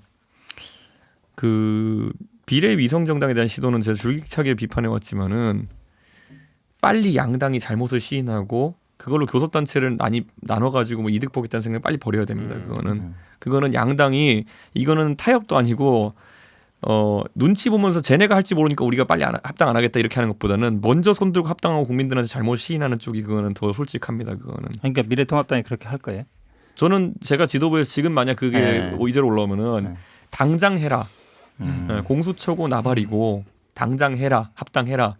그리고 나서 그렇지. 먼저 한 다음에 선거법을 개정하자고 차라리 솔직하게 던지면은 선거법을 개정하자는 여론이 더 생길 것이다. 그렇게 생각하고 저는 지금 이거를 만약에 교섭단체를 쪼개가지고 뭐 무슨 정당 보조금을 더 뜯어내고 무슨 뭐 이런 얘기 나오고 뭐 공수처 상황에서 추천 갖고 뭐 서로 이거는요 제가 봤을 때는 정치가 아닙니다. 이거는. 예. 이걸 제가 이야기 뭐냐면 열린민주당 옛날에 한창 막 10몇 % 지지율 나오고 이럴 때 저쪽에 열린민주당 오신 분 앉아 있었잖아요. 그때 보면은 제가 그때 지적했던 게 뭐냐면은 조금만 기다려 보십시오. 그러면은 이제 적자 논쟁 벌어지고 저긴 가짜요, 여기 마패주고 여긴 가짜요 이렇게 하는 그 프레임이 바로 걸릴 것이다. 근데 그렇게 됐잖아요. 지금 보면은 이거는 어쩔 수가 없는 정치의 숙명인 게 지금 각 당들이 예전으로 치면은 뭐 친박연대 비슷한 걸 하나씩 달고 있는 거지 지금 보면은. 근데 누가 봐도 언젠간 합당할 것 같은데 그걸 분리해놓고 이렇게 있다는 거는. 자 먼저 이준석 전 국민의힘 최고위원 전화 연결되어 있습니다. 여보세요. 여보세요. 아유 이철구 괜찮아요? 아 괜찮죠 당연히. 아니 제가 말하는 건 음성은 당연히 이제 나왔는데 답답한 건 괜찮냐고요? 답답한 거야 뭐 어차피 방콕하는데 뭐 안 해본 것도 아니고. 지금 또 두 분이 너무 허전해하고 계세요. 김태현 변호사님하고 현근택 변호사님 저기 새해 인사 좀 나누세요. 아 근태기 형은 외롭겠네. 아 그렇죠. 네. 그리고 이제 오늘 혼자 다 두드려 맞을 텐데 근태기 형. 뭘 또 두드려 맞습니까? 또 시작부터 또. 슬슬 하려고 그냥 내가. 뭐 아이템도 보니까 별로 좀 하기 싫은 아이템만 있던데. 아니요 괜찮아요. 네, 근태기 형을 지켜줘야 되는데. 아유. 아니 그 언제까지 자가격리 해야 되는 거예요 지금? 다음 주 화요일 정오까지요. 다음 주 화요일 정오. 그러면 이제 그 큰 문제 없으니까 다음 주에는 우리 이제 방송에서는 만날 수 있겠네요. 아 이게 진짜 이제 확진자랑 접촉하고 방송을 많이 하다 보니까 네. 방송과 대유행 때문에. 그렇죠. 아 이게 또 걱정이에요. 또 어쨌든 지난번에 22일 날 만났던 분 그 관련해가지고 1월 5일까지 지금 격리해야 되는데 또 그 전에 만났던 분들 중에 또 누가 확진이 나오면 또 연장이니까. 아 그렇네요. 이게 또 이곳저곳 스케줄이 많다 보니까 또 이럴 수가 있는데 아니 그 주변에서 이렇게 자가격리 하실 때 뭐 어떻게 좀 지내면 좋다. 요즘 그걸 뭐 하고 있어요 집에서? 집에 있는데 뭐 계속 뭐 구청인가 이거 어디서 보내준 거야? 무슨 박스에다 음식 담아서 보내놓고 네, 뭐 이런 거 받아가지고 먹고 있어요. 아 정부의 그 K 방역의 그 효과를 좀 누리고 있는 거 아닙니까 지금? 다 내 세금이야. 그렇지. 제가 적어도 햇반이랑 전복죽이랑 비빔밥보다 좋네. 많이 냈어요. 아 그래요. 아니 근데 네. 오늘 우리 이제 얘기해 볼게. 네. 어쨌든 뭐 안철수 대표 얘기를 또 좀 해야 되는데 네. 이제 또 길게 계속 전화로 저희가 잡아두고 있을 수는 없으니까 예. 그 서울시장도 해도 정치 보복은 안 하겠다 뭐 이런 말 했잖아요. 예. 이게 좀 서울시장 선거에서 지금 안철수 대표가 벌써부터 이제 이렇게 좀 준비를 좀 차근차근 하고 있는 듯한 모양새란 말이죠. 안철수 대표가 뭐 서울시장이 돼가지고 정치 보복을 한데도 할 사람이 누가 있지? 정치적으로 뭐 당한 게 있나 서울시에서? 그러니까 뭐 예. 제가 봤을 때는 뭐 대통령이 되는 게 아닌 이상 그 정치 보복을 한 건수도 별로 없는 상황 속에서 이게 무슨 메시지일까라는 생각했는데 결국에는 보수의 전사가 되겠다라는 메시지거든요. 보면. 아하. 네, 그런 맥락만 생각하고 있다가 그런 얘기가 나왔다 저는 이렇게 보는데 예. 저는 지난번에도 얘기했지만 안철수 대표의 언어가 갈수록 세지고 있다. 그 지난주에 그 얘기 했었잖아요. 네, 그 느낌이 확실히 강합니다. 사실 그 시장은 행정가의 자리인데 정치 보복 이런 얘기를 하셨다는 것 자체가 어쨌든 좀 발언의 수위를 높이고 있다. 이런 평가가 좀 맞아떨어지고 있는 듯한 모양새네요. 아니 서울시장이 뭐 복수를 하려고 그러면 뭐 월드컵 대교가 완공되지 않은 것에 대해서 복수하겠다 뭐 이런 건데 예. 그걸 어떻게 할 수가 있죠, 그걸? 그렇네요. 예. 아니 그리고 또 이제 어쨌든 국민의힘 그 나경원 전 의원도 예. 그 KBS 라디오 인터뷰에서 뭐 서울시장 당 전당대회 대선 뭐 다 언급을 했어요. 뭐 직접 나서든지 돕든지 할 거다. 그 지금 나경원 전 의원은 어떤 쪽을 조금 지금 이제 좀 한 발 떨어져서 보고 있다고 보세요? 나경원 의원은 그러니까 적어도 그 단일 후보가 야권 단일 후보가 되지 못할 바에는 나가지 않을 걸로 보이고요. 야권 단일 후보가 되든지 아니면은 적어도 국민의힘 후보 중에서는 확고한 1위를 해야지 본인이 정치적으로 미래가 생기거든요. 네네. 예전에 보시면 박원순 시장과 박영선 그 당시 민주당 후보가 단일화했는데 그래도 박영선 후보가 민주당 후보 중에서는 1등을 했거든요. 예. 그렇기 때문에 정치적 미래가 있는 것이 경선에 잘못 나갔다가 막 3등 해버리고 2등 해버리고 이러면은 그건 당내에서 약간 면이 안 서는 것이기 때문에 그 다음에 전당대회나 이런 다른 행보할 때도 상당히 그게 지장이 돼요. 그게. 네, 그렇기 때문에 나 의원은 그걸 살피지 않을까요? 그래요. 좋습니다. 아니 어쨌든 뭐 또 새해가 됐는데 네. 새해를 또 좀 자가격리 상황에서 맞이하게 돼가지고 조금 아쉽긴 합니다만은 어쨌든 다음 주에 우리 꼭 만나서 또 새해 인사 직접 얼굴 보고 나눴으면 좋겠습니다. 아니 근태기 형한테 그것 좀 물어봐줘요. 뭐 어떤 거요? 지금 듣고 계시니까 그냥 물어보세요. 그 이철희 의원이 조선일보랑 인터뷰하면서 드디어 이낙연은 사과하고 내각은 총사퇴해라 이런 말을 했는데 이철희 의원이? 이게 우리가 이철희 의원이 이철희 의원 지금 방송하고 있잖아요. 아니 그 인터뷰를 했다고요. 네. 그래가지고 이제 제가 봤을 때는 이게 우리가 항상 얘기했던 대통령이 잘못된 보좌를 받고 있다 이거 연장선인데 대통령이 잘못했다고 까는 거라고 우리 그때 얘기했잖아요. 그런 거는 이제 이런 사람들이 하나씩 나올 텐데 근태기 형은 어떻게 생각하십니까? 이철희 의원은 잘 몰라요 제가. 그리고 왜 그런 얘기 하는지도 잘 전후 맥락을 모르겠는데 아니 이철희 의원이 요즘 방송하고 있는데 약간 탈당했나? 탈당하셨죠. 탈당했어요? 방송 탈당하니까 진행자니까. 이게 자유롭게 얘기하시나 보죠 뭐. 그 사람 뭐 그냥 자유로운 생각이죠. 자유로운 영혼이니까 뭐 제가 뭐라고 할 말 없는데. 그러니까 민주당과 너무 연관짓지 않았으면 좋겠다. 윤석열 형답지 않게 전형적인 미꾸라지법입니다. 저거는. 자, 알겠습니다. 이 친구 어쨌든 그 다음 주까지 건강 잘 챙기시고요. 예. 다음 주에 스튜디오에서 또 인사 나누겠습니다. 고맙습니다. 예, 수고하십시오. 예. 또 이제 정치인싸 피셜 안잘알 우리 이준석 전 최고. 좀 어떻게 보고 계세요? 지금 지난 일주일 동안 국민의힘과 국민의당 사이의 이런 갈등 관계? 근데 오늘 뭐 안철수 대표에 대해서 일관적이잖아요. 이분 처음에 등장할 때는 주목받으면서 등장해서 단일화나 이런 정치적 과정이 있어가지고 자기 고집 내세우다가 약간 좀 갈등 유발하고 실제 독자 출마해가지고 이제 결국에는 정책 분야나 아니면 토론하면서 이제 약점을 노출하면서 그 처음에 인기를 유지하지 못하는. 근데 이번에 얼마나 바뀌었을까 그걸 보는 거죠, 많은 사람들이. 근데 제가 이제 안잘알이라고 표현했지만은 그건 안철수 대표랑 같이 일을 해본 사람 또는 같은 당을 해본 사람들을 통칭하는 것이고. 대한민국 국민 중에서 이 아까 말했던 세 가지 패턴에 대해서 안철수 잘 알지 못하는 사람은 없습니다. 다 알아요. 다 안잘알이에요. 그러니까 이게 저는 안철수 대표가 그러니까 결국 안잘알들이 그냥 호사가들이 하는 말과 다른 모습을 보여줘야지 충격인 것이고 파격인 것이거든요. 제가 그 어떤 분이 보내주신 거 보니까 놀라운 게 안철수가 달라졌다라는 걸로 네이버 기사 검색해 보면요 매년 떠요. 2013년부터 다 있어요 하나씩. 그러니까 매년 달라지는데 패턴은 같았다. 근데 이제 그게 초기에 국한된 것들, 네. 머리를 바꾸고 목소리를 바꾸고 무슨 뭐 당 색깔을 바꾸고 이런 것들이 눈썹도 바뀌셨더라고. 그리고 뭐 항상 그러니까 이런 거 있잖아요. 그러니까 정치인이 하는 데 있어가지고 달라졌다 했을 때 뭔가 파격적인 정책 방향의 전환 이런 게 아니라 안철수가 달라졌다.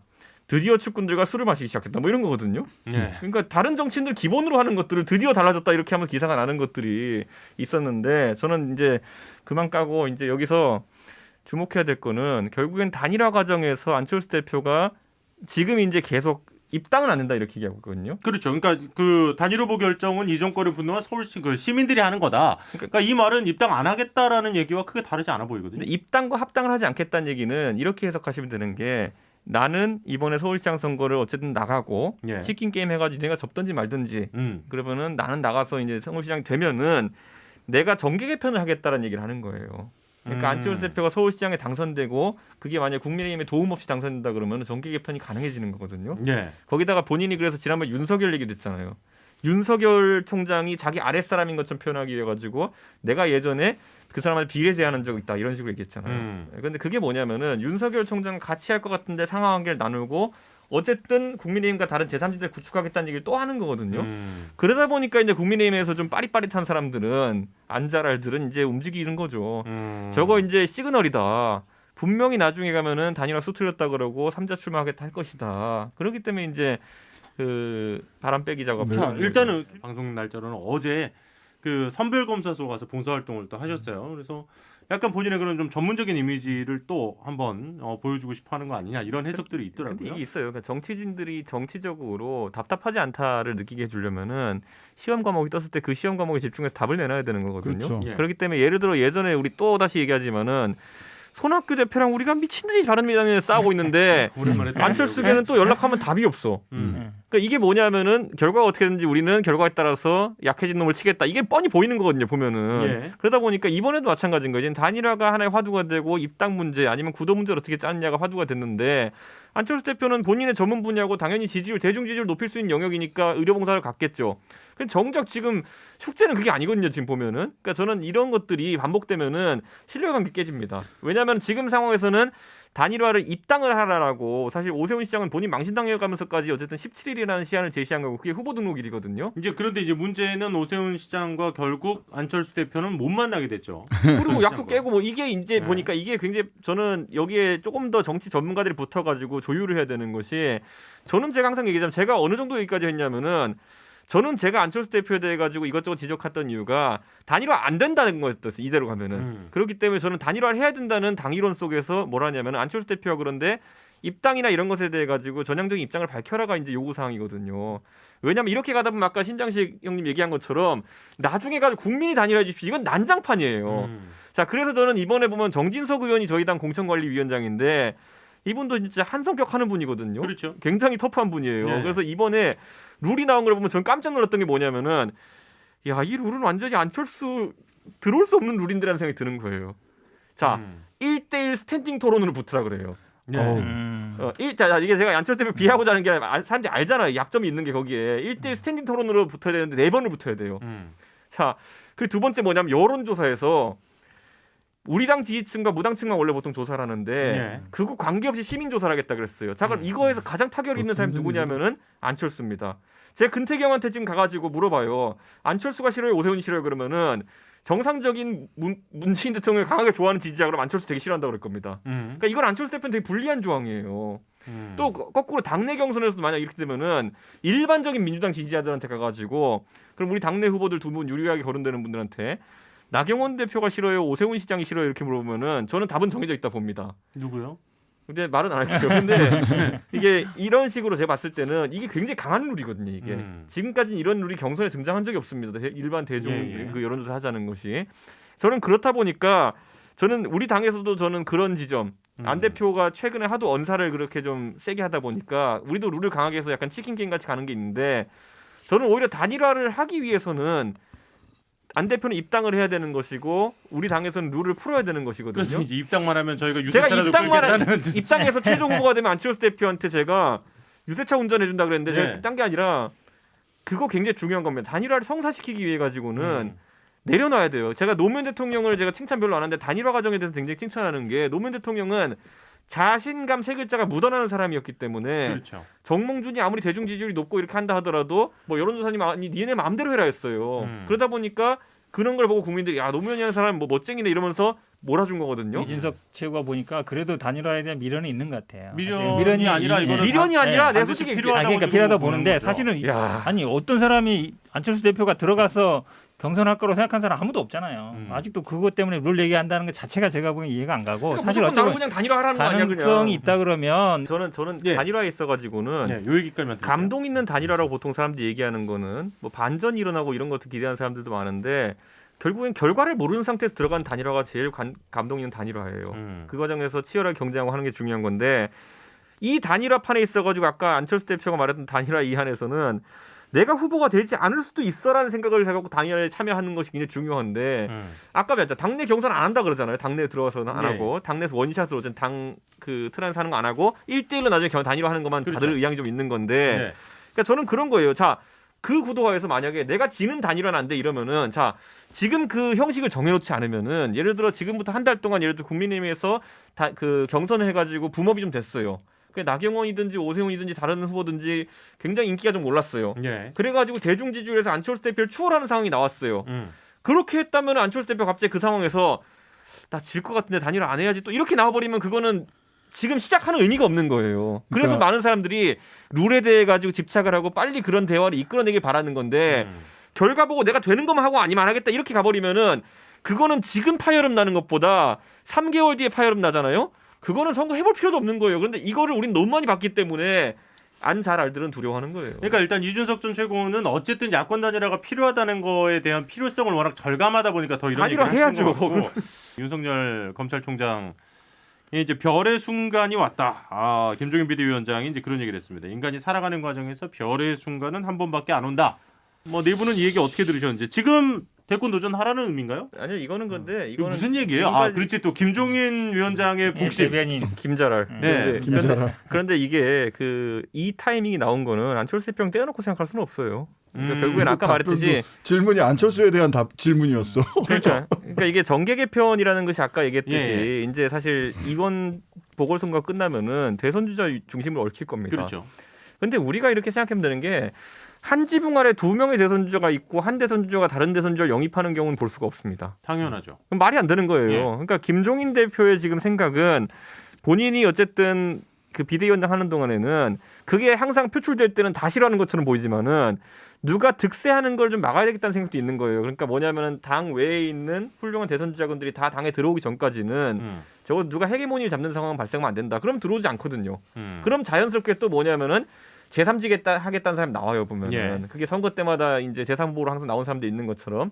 그러니까 공간을 최대한 중립적으로 관리하겠다는 생각이 있기 때문에 당내에 뭐 계속 대선주자 언급되는 분들이 하더라도 계속 억누르고 있는 거거든요. 그러니까 그게 이제 김종인식 대선을 위한 대선 관리인데 저는 지금 시점에서 안철수 대표가 아까 말했듯이 그러니까 지금 안철수 대표가 뭐 홍준표 의원을 만나고 이렇게 하는 것들이 사실 예. 큰 틀에서는 반 김종인 전선에 있는 사람들 만나고 다니는 거예요. 김종인 몰아내기예요 사실. 그러니까 그거를 이제 인지한다면은 자 그랬을 때 지금 안철수라는 사람이 좋아가지고 서울시장을 미는 사람들이 있는 것도 있겠지만은 김종인을 몰아내는 과정에서의 그 느슨한 연합체도 있는 거예요. 그러면 그 사람들에 대항해가지고 김종인은 거꾸로 아니 그냥 솔직하게 얘기하는 거예요.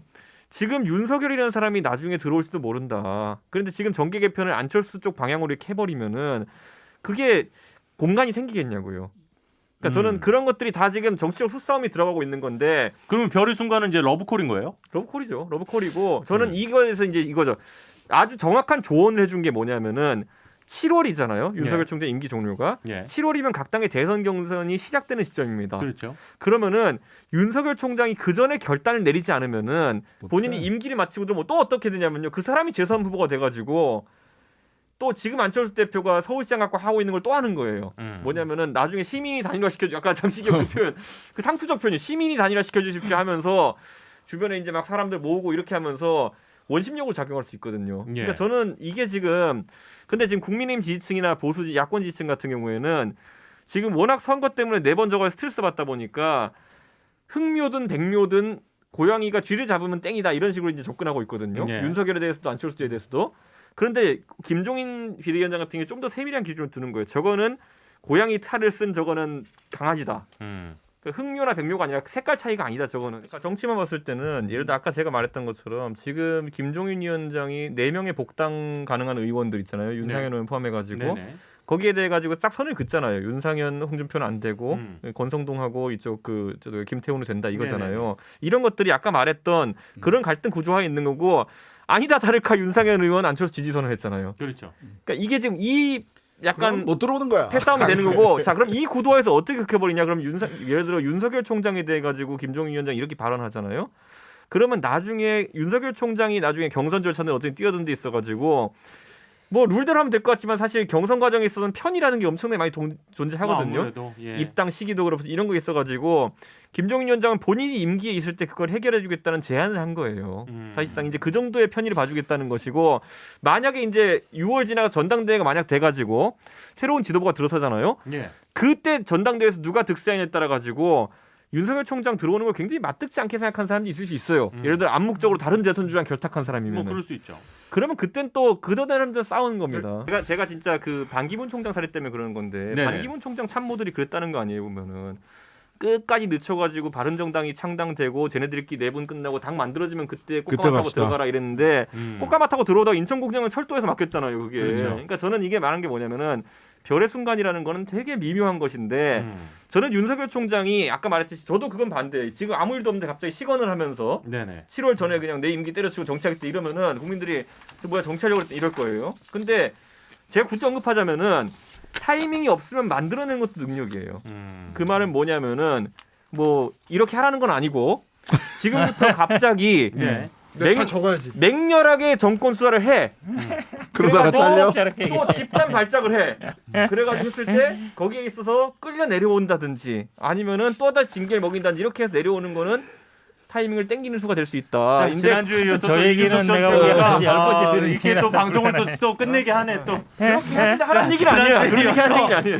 지난주에 이어서 이번 주도 이준석 전 최고 요렇게 또 적다가 말았잖아 내가. 하라는 건 아니야.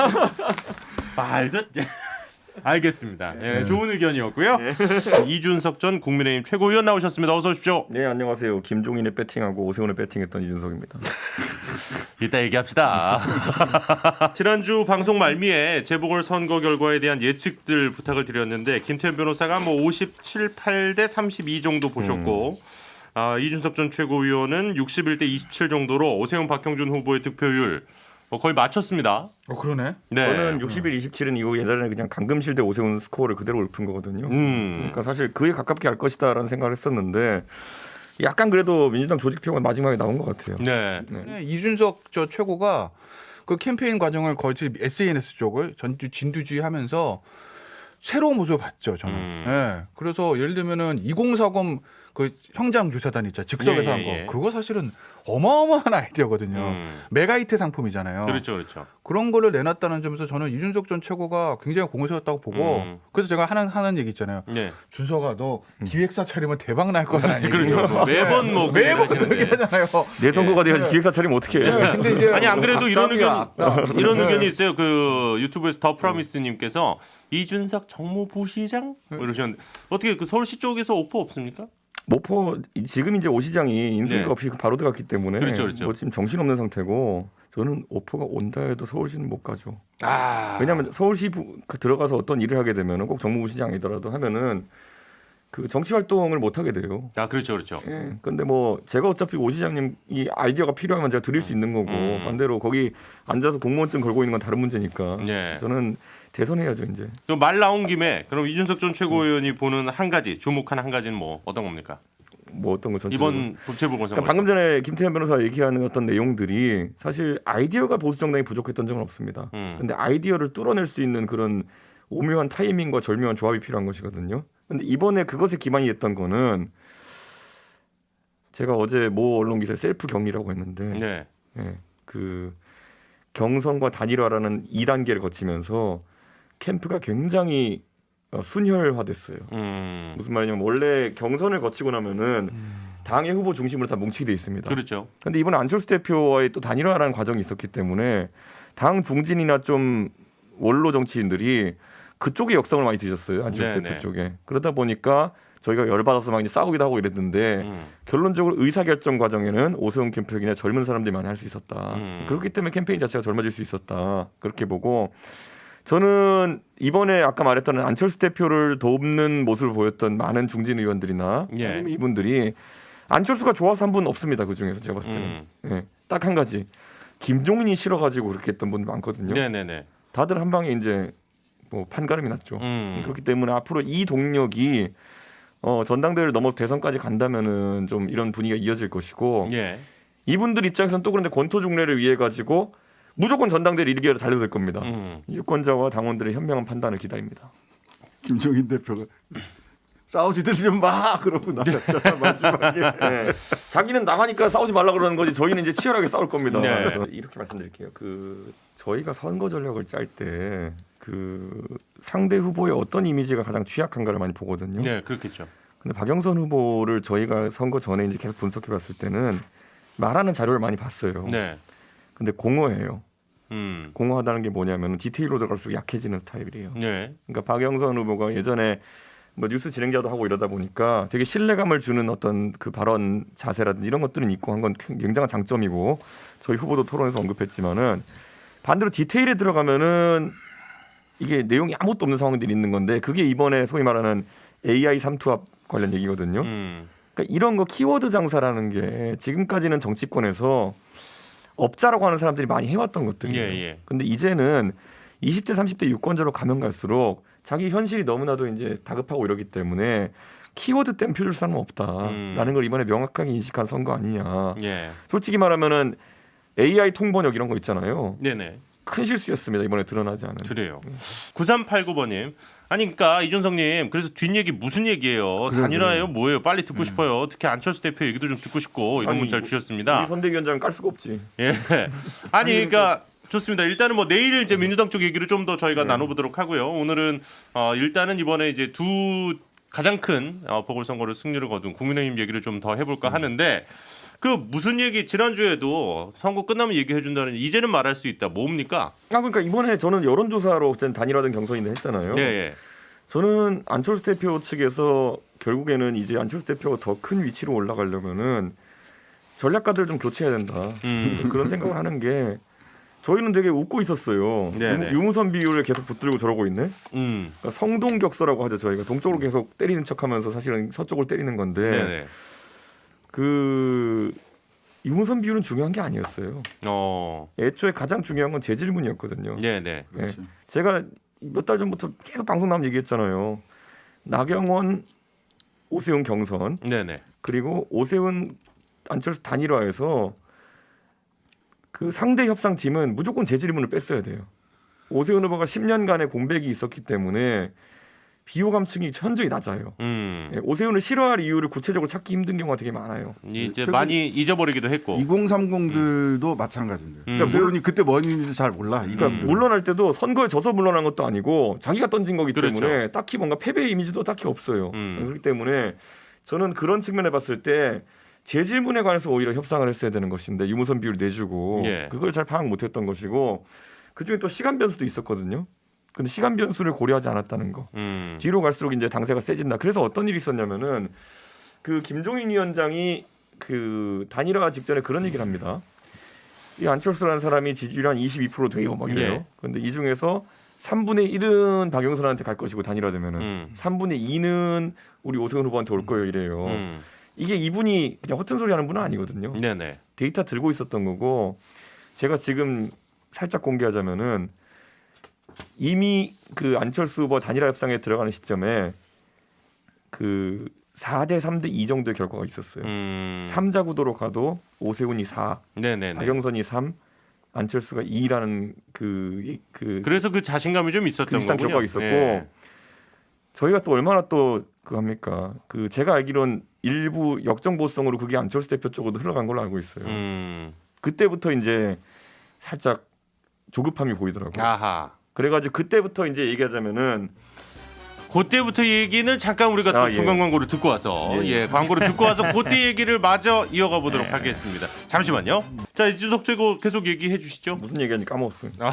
비하인드 아무거나. 비하인드. 여론조사에서 아까 말했던 것처럼 결국 재질문을 해가지고 네네네. 비호 감도가 누가 높은지 이 문제가 있었던 것이고, 저는 기본적으로 이번에 그 오세훈 후보가 그 어느 정도 이제 시점이 지난 뒤부터는 굉장히 자신감이 있었어요. 예, 그렇기 때문에 저는 다만 이번에 선거 끝나고 나서 서울시 공동 운영에 대한 얘기도 나오고 있는데, 그렇죠.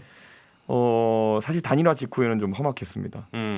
왜냐하면은 그 안철수 대표가 그런 다급함을 좀 어떤 식으로 느꼈던지, 우리도 그때 지적한 적이 있지만은 굉장히 오른쪽으로 가려는 시도를 많이 했고, 네네. 네, 그 오른쪽으로 가려는 시도에 더 붙여가지고 그 여론조사 당일날 오세훈 후보에 대한 네거티브라는 상황이 있었습니다. 내곡동 문제로 사퇴할지도 모른다는 취지로 안철수 후보가 얘기했었거든요, 그 당시에. 그랬죠. 그때 오세훈 그 시장이 굉장히 개인적인 실망을 했었습니다. 네, 그런데 반대로 이제 바로 유세를 하면서 유세 일정 짜면서 이러면서 안 대표가 또 적극적으로 협조해줘가지고, 그렇죠. 지금은 그런 어떤 오해가 좀 녹아내린 그런 상황인데, 어쨌든 그런 어떤 위험한 지점을 거쳐가지고 탄생했고, 다만 이제 앞으로 국민의당과의 관계를 어떻게 풀어나갈지에 대해 가지고는 당내에 좀 복잡한 상황들이 있는 건 맞는 것 같습니다. 그러니까 그 얘기가 있었잖아요. 그 조호영 지금 어쨌든 원내대표에서 당대표 권한 대행이 됐죠 지금. 예.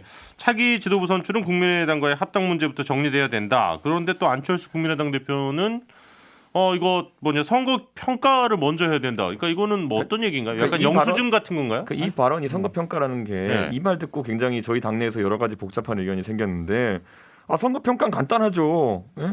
그 단일화에서 오세훈이 이기고요. 최종 결과도 오세훈이 이겼어요. 그러니까 국민의힘 중심으로 치러서 이겨낼 수 있다라는 걸 증명한 선거인데, 선거 평가를 굳이 뭐 복잡하게 할 부분이 무엇이냐. 근데 김태우 변호사님, 제가 지난주에 김태우 변호사한테 그 얘기한 적이 있을 거예요. 지난주에 과연 이번에 오세훈이 되는 게 윤석열 총장의 범야권 진입에 더 유리할까, 아니면 안철수 후보가 단일화해서 이기는 것이 범야권 진입에 더 유리할까 했을 때, 저는 그때 되게 중요한 얘기 한 거예요. 사실 오세훈 시장이 되는 순간 오세훈 시장은 대권 구도에서 멀어집니다. 그렇죠. 네, 그런 상황 속에서 굉장히 중요한 지점이었고, 저는 안철수 대표도 그 꿈은 있었겠지만은 제3지대를 유지하겠다는 열망이 더 커졌을 거거든요. 그렇죠. 네, 그렇기 때문에 아마 그렇게 됐을 때 따로 대선을 치르자는 욕구가 커졌을 거예요. 이렇게 정리된 이상 윤석열 총장이 이제 야권에 진입해야 되는 당위성과 명분은 다 확보된 거거든요. 저는. 저는 그건 맞다고 봐요. 그렇기 때문에 이게 오히려 더 윤석열 총장이 나은 결과일 거다 이렇게 보고요. 제가 또 한 가지 그냥 이거는 제가 내부자니까 말씀드리면은, 당내에서 윤석열의 진입을 반기는 사람과 반기지 않는 사람들이 있습니다. 그렇겠죠, 당연히. 그런데 여기서 굳이 말하자면은 많은 사람들이 유승민 대표가 그 윤석열 총장의 진입을 반대한다고 생각하는 분들이 있는데, 맞는 것 같은데. 아마 보시면 굉장히 거꾸로일 겁니다. 그래요. 이건 두 가지를 보셔야 되는 게, 대권 경쟁자로서의 윤석열과 당내 윤석열이 들어옴으로 인해 가지고 짜이는 대권 구도의 의미가 약간 다른 게, 그 얘기 제가 예전에 했었던 거예요. 탄핵의 강을 건넌다라는 것을 유승민 대표가 먼저 조어를 했지만은, 그것의 완성에 가까운 것은 소위 말하는 탄핵 때 검찰 수사를 했던 윤석열 총장의 당내 진입이거든요. 저는 이거는 근데 그 유승민 전 대표가 목요일이었던가요? 구형량이 너무 셌다. 예, 구형량이 과했다. 이명박 박근혜 전 대통령에 대한. 유승민 대표는 옛날부터 뭐가 있었냐면, 탄핵은 정당했다. 하지만 30년 감옥 관리는 아니라고 생각한다를 탄핵 직후부터 얘기를 했는데, 그 얘기를 한 번 더 하신 거다. 메시지 바뀐 적이 없어요. 그런데 그냥 태극기 부대는 어쨌든 네가 그랬던 거다 이러면서 하는 건데. 알겠습니다. 그래서 근데 제가 보기에는 우리 이준석 최고 평가 항상 보면은 날카로운데 이 부분은 아닌 것 같아요. 왜 그러냐면 사실은 최종적으로 내가 항상 윤석열 총장이 들어오고 마는 거를 유승민 전 대표가 결정할 수가 없어요. 지금 그렇죠. 결정권이 없어. 제가 지난번 업자로 표현했는데, 정치권의 업자들 중에 다가왔을 때 제일 박절하게 얘기하는 사람이 김종인이에요. 뭐 이런 거, 뭐 이렇게 인사드리면은 당신은 안 돼, 뭐 이런 거예요. 그러면 기분이 팍 나쁘거든요. 정치 몰라, 뭐 이런 식으로 얘기를 하니까 자꾸 기분이 팍 나쁘거든요. 근데 진짜 별로 실력 떨어지지만은 굉장히 업계에서 오래 있었던 분들은, 당신은 다 좋은데 요거만 보완하면 돼. 그러니까 내 약 요거만 먹으면 돼. 이런 식으로 얘기하거든요. 그러니까 결국에는 윤석열 총장도 지금 머리가 복잡할 거예요. 이미 주변에 약간 B급 업자들이 많이 붙어 있을 겁니다.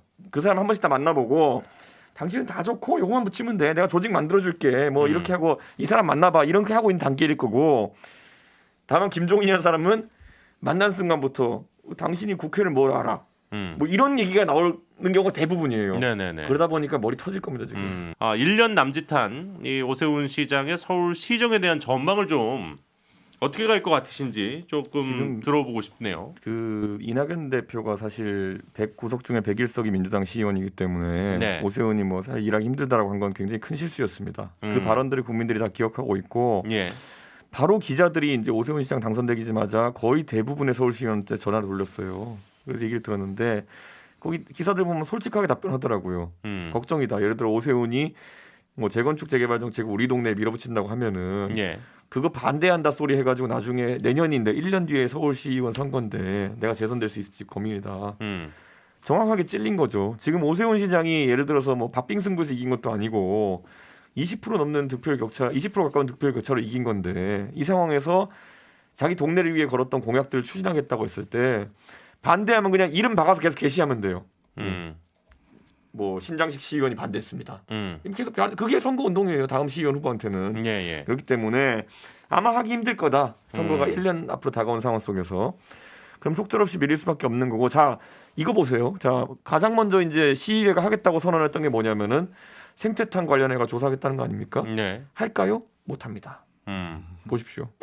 이준석 전 최고위원 요즘 뭐 워낙 바쁘신 우리 정치인사 원년 멤버인데 전화 연결이 또 돼 있습니다. 이야기 좀 나눠볼게요. 이준석 전 최고위원 계시죠? 예, 안녕하세요. 네, 뭐 여전히 또 바쁜 일주일 보내셨는데 예. 궁금한 거 물어보기 전에 아니 저희 대선 후보 여론조사에 등장을 하셨더라고요. 그게 대선 후보 조사는 아니고 정확히는 차기 정치도사 조사예요. 네네네. 네, 그리고 거기서 이제 거기는 그러다 보니까 대선에 출마할 수 없는 사람을 포함시켜서 조사를 하는 것 같은데 그냥 제가 봤을 때는 빨리 거기서 빠져야죠. 네.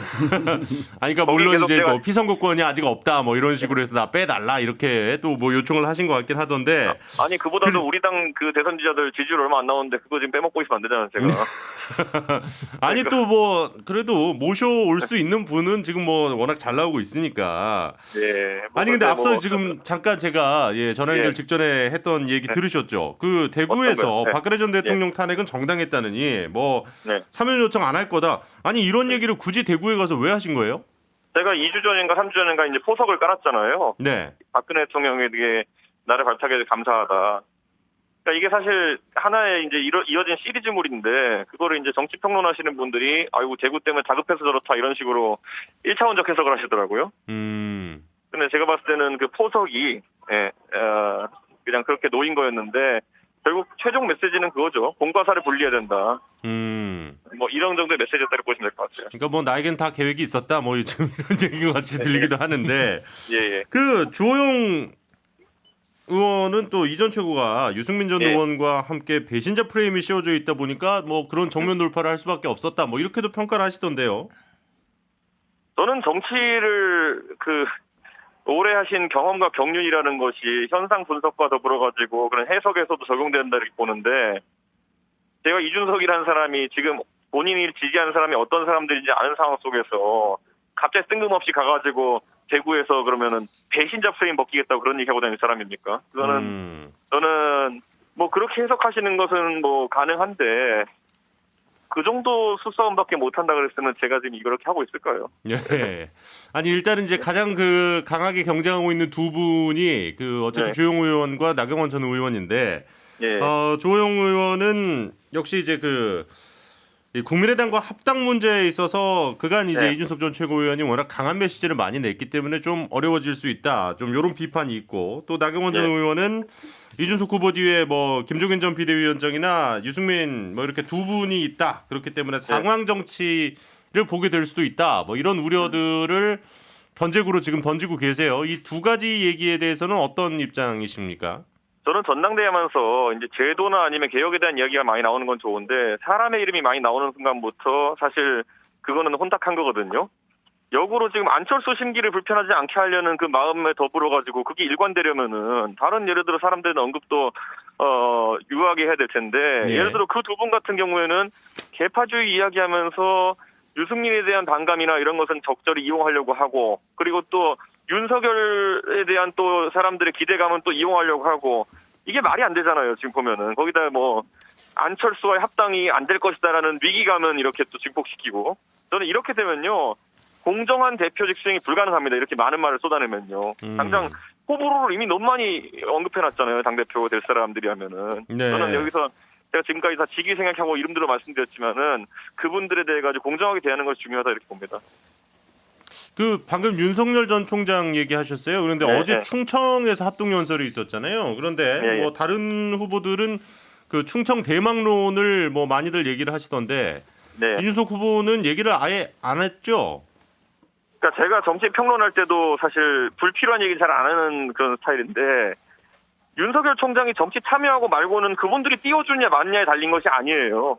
네. 그리고 그분들이 언급한다고 해서 안 오실 분이 갑자기 오는 것도 아니고요. 본인의 정치 일정에 따라 가지고 본인이 판단하는 상황 그리고 지금의 당 상황을 보고 이제 움직이는 거기 때문에 예. 또 당을 개혁하겠다는 메시지, 정책적으로 이렇게 가겠다는 메시지가 더 그런 것에 적합한 메시지지. 뭐 내가 뭐 누굴 꽃가마 태우겠다 이런 거 자체가 큰 의미는 없어요. 알겠습니다. 뭐 이제 지혜 주머니 뭐 얘기도 하셨습니다만은 근데 만약에 네. 예. 그 지금 어쨌든 계속 조금 의문이 제기되고 있는 건 윤 전 총장의 그 가족 문제가 좀 있잖아요. 예. 만약에 이제 그 장모가 이제 재판 중이신데 예. 유죄가 나올 경우에도 어쨌든 뭐 끌어안을 생각이 있으신 겁니까? 저는 뭐 그 문제에 있어가지고 예를 들어 윤석열 총장이 뭐 개입을 했다든지 아니면 뭐 적극적으로 그걸 옹호하기 위한 행동을 하는 게 있다 그러면은 뭐 저는 문제가 될 소지가 있고 그게 대중 지지율에 나타날 거다 이렇게 봅니다. 그게 아니라면 또 영향이 없을 수도 있어요. 그렇기 때문에 예. 그거는 미리 속단할 필요도 없고요. 그리고 형사재판이라는 거는 언제든지 무죄 추정인 만큼 저는 뭐 그건 지금 중요한 문제가 아니라 이렇게 생각합니다. 아니 뭐 지금 워낙 그 또 일정이 빡빡하시니까 한 두 가지 정도만 더 좀 짧게 예. 여쭤볼게요. 예. 그 오늘 오프닝에서 사실 그 대구시 화이자 백신 도입 논란 예. 뭐 어쨌든 예. 지금 거의 실패로 지금 굳어지고 있는 것 같긴 한데 예. 이 얘기를 좀 했었습니다. 이 문제 어떻게 혹시 생각하십니까? 저는 뭐 제가 지금 하도 전당대회 때문에 정신 없어가지고 경주마처럼 제 앞에 있는 것만 보고 있긴 한데 뭐 대구의 어떤 시 차원의 노력이라는 것이 저는 뭐 대구 쪽에서 해명하는 것들도 보고 했는데 그냥 노력하자는 취지의 일환이었다고 저는 보고 있고요. 다만 그 확실히 백신이나 아니면 외교 문제 이런 것들에 대해 가지고는 중앙 정부가 주도권을 가지고 가는 만큼 좀 지자체가 돕는다는 자세보다는 섣부르게 움직일 필요는 없다 이런 생각을 합니다. 그러니까 약간은 좀 서둘러서 좀 발생한 좀 해프닝이다. 뭐 이렇게 좀 이해할 수 있을까요? 그렇죠. 그리고 그게 언론에 이제 뭐 전혀 이제 뭐 확실하지 않은 단계에서 튀어나와가지고 좀 안 좋은 시각도 있는 것 같은데 저는 뭐 백신 확보를 위해서 과거에 뭐 이재명 지사도 지자체 차원의 개별적인 노력을 하겠다는 취지를 이야기한 적이 있었고 다들 뭐 선의에서 비롯된 것이라 이렇게 봅니다. 알겠습니다. 뭐 네. 그러니까 좋은 의도였지만 어쨌든 조금 아쉬운 결과가 된 건 사실이고요. 그런데 그렇죠. 예. 사실 그 전당대회 전후로 따지면은 이제 우리가 전화 연결이긴 합니다만 2주씩이나 지금 자리를 비우셨지만 예. 마지막 만남이거든요. 예. 어떻게 다음 주에 당대표 네. 되실 것 같습니까?